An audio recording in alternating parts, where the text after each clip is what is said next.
Se você tem errado exercício de probabilidade, possivelmente não é por não saber as regras e não saber fazer o cálculo. Muito provavelmente por falta de interpretação e cuidado aos detalhes. Eu sou a professora Ana Paula, especialista em ensino de matemática, e aqui esse espaço é feito exatamente para você estudar matemática da forma mais simples, mais objetiva e tirando todas as suas dúvidas. Bora lá! Tem duas aulas anteriores que a gente começou com os conceitos de probabilidade. A aula 1 tem a base da probabilidade, aula 2 os primeiros passos, e agora, nessa terceira aula, a gente vai falar sobre eventos independentes e probabilidade condicional. Então fica aqui nessa aula que você vai ver detalhes que você não pode deixar de anotar para não perder ponto e não errar questão simples nas suas provas. Primeiro, o que são eventos independentes? São eventos que, mesmo fazendo parte da mesma situação, um não depende do outro. Vamos direto para os exemplos? Olha só. Nós temos uma gaveta com 12 camisetas, né? 12 blusas, 12 camisas. Dessas 12, 4 são de gola polo e as outras são de gola normal. Retirando 2 camisas ao acaso, sem reposição, repara que eu já deixei grifado esse sem reposição, que isso aqui vai fazer bastante diferença na resolução. Qual é a probabilidade de as duas serem gola polo? Então, você concorda comigo que eu tenho que fazer a primeira retirada e depois eu tenho que fazer uma segunda retirada? E aqui, nessa segunda retirada, esse sem reposição vai ser muito importante. Porque olha só, se eu quero tirar uma camiseta polo entre as 12, a gente já viu, e lá na aula 1 tem a base da probabilidade, que é o quê? Número de eventos favoráveis, eu tenho 4 camisetas gola polo, entre o número de eventos possíveis, entre o total de 12. Então, 4 dozeavos é a primeira possibilidade, primeira retirada. Tem 4 polos no total de 12. Agora, na segunda retirada, se eu considerar que a primeira foi uma camiseta gola polo, se eu não vou repor, eu não vou devolver essa camiseta lá dentro da gaveta de novo. Então, meu espaço amostral deixa de ser 12. Eu não tenho mais 12, eu tenho 11 camisetas lá dentro. E se eu considerar que a primeira foi polo, das 4 que tinha, agora a gente só tem 3. Então, se eu quero que a primeira, ele fala aqui, ó, as duas serem gola polo, eu quero que as duas aconteçam, né, uma independente da outra. Então, eu quero que uma seja gola polo e a outra seja gola polo também.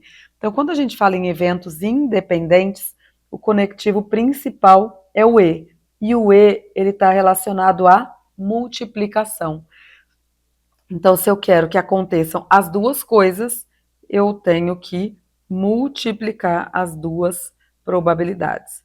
E uma coisa importante que a gente pode fazer aqui, sempre que for multiplicação de fração, a gente pode simplificar antes. Posso simplificar por 4, né? Divido por 4 dá 1. 12 dividido por 4 dá 3. E olha só, sobrou 3, eu tenho um 3 aqui. Então, eu posso simplificar de novo. Por 3 dá 1, por 3 dá 1. Então, o resultado, 1 onzeavos. Ai, Ana Paula, eu não consigo lembrar dessa simplificação, não. Me embanando toda. Sem problemas. 12, multiplicação numerador com numerador. E denominador com denominador, você vai fazer 12 vezes 11. Só que aprender técnica do cancelamento te ajuda, viu? Então, procura aprender, porque, ó, dá 132. E depois, para você saber, lembrar essa simplificação, eu acho que você vai gastar mais tempo. Então, convém você treinar a técnica do cancelamento aí numa aula com frações. Agora, e se fosse com reposição? O que significa esse com reposição? Na primeira retirada, mesma coisa, nada muda. Eu tenho 4 camisetas polo de um total de 12, certo? Sorteei uma polo, devolvo ela na gaveta. Então, na segunda retirada, deixa eu descer esse aqui. Na segunda retirada, se eu devolvi a minha primeira camiseta na gaveta, eu volto a ter 12 lá dentro, certo? Então eu tenho 4 dozeavos de novo. E aí, se eu quero uma coisa e outra, 4 dozeavos vezes 4 dozeavos. E aqui a gente vai simplificar, né? Vai dar 1/3. Aqui também vai dar 1/3. E a probabilidade vai ser de 1/9. Ok? Então, cuidado com o E. Na aula anterior, a gente falou do OU, que é a probabilidade da união de eventos. São duas situações de cálculo de probabilidade bem importantes e que caem muito em prova. Me conta aqui nos comentários se você lembra de ter feito questões assim e, principalmente, né, se você acertou. Aqui. Agora a gente vai falar da probabilidade condicional. O que é a probabilidade condicional? Probabilidade condicional é quando o nosso espaço amostral ele é reduzido em relação ao espaço amostral anterior. Por exemplo, eu vou fazer um sorteio numa sala de aula, mas eu já sei que a pessoa sorteada usa óculos. Se eu já sei que a pessoa sorteada usa óculos, eu reduzo o meu espaço amostral só para as pessoas que usam óculos naquela sala. Eu não tenho que considerar todos os alunos da sala. Por quê? Porque eu já sei que a pessoa sorteada está entre um grupo que usa óculos. Então a gente restringe o espaço amostral. Vamos direto para um exemplo que é muito comum e a gente precisa tomar bastante cuidado. Olha só. 2 dados não viciados são lançados. Olha aqui a condição. Sabe-se que os números observados, ou seja, aqueles que caíram virados para, né, a face para cima, são ímpares. Eu já sei que caiu o número ímpar nos 2 dados. Qual a probabilidade de que a soma entre eles seja 8? Se a gente simplesmente falasse no lançamento de um dado, qual a probabilidade de 2 dados? Qual a probabilidade da soma ser 8? A gente direto ia fazer essa tabelinha. E essa tabela, se eu não falasse, né, se eu não desse essa condição aqui, ó, que os números observados são ímpares, eu teria que considerar meu espaço amostral como 36. Por quê? Porque eu teria todas essas possibilidades.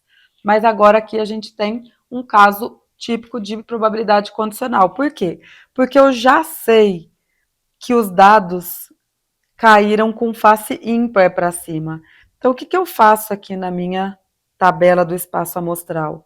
O meu espaço amostral vai eliminar todo mundo que contém número par. Então, quem sobrou? Ó? O 1 com 1, o 1 com 3, o 1 com 5, o 3 com 1, o 3 com 3 e o 3 com 5, o 5 com 1, o 5 com 3 e o 5 com 5. Então, nesse caso, o nosso espaço amostral passa a ser 9. E se eu quero a soma 8, a gente tem 2 possibilidades. Então, a nossa probabilidade é de 2 nonos. Bom, essa é uma aula mais curtinha, tá joia? Falando mais de 2 temas super importantes. E se você faz prova de concurso, não esquece de assistir as outras aulas. Já entra aqui, já assiste as outras aulas sobre probabilidade. Faça os exercícios. Se tiver dúvida, manda nos comentários para mim, que eu vou te ajudar com o maior prazer.